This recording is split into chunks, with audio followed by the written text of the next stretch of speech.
اذكروا نعمة الله عليكم هل من خالق غير الله يرزقكم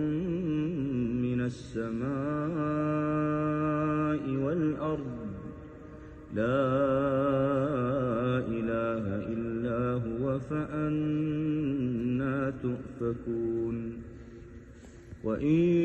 يكذبوك فقد كذبت رسل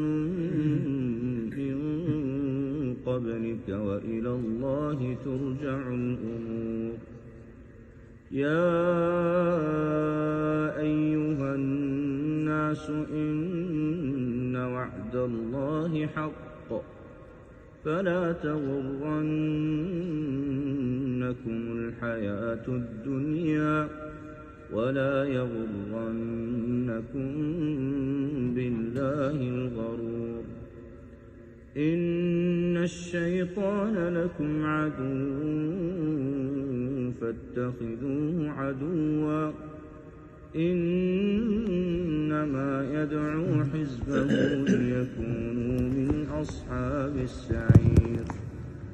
الذين كفروا لهم عذاب شديد والذين آمنوا وعملوا الصالحات لهم مغفرة وأجر كبير أفمن زين له سوء عمله فرآه حسنا فإن الله يضل من يشاء ويهدي من يشاء فلا تذهب نفسك عليهم حسرات إن الله عليم بما يصنعون. يلا قرأنا شكرا.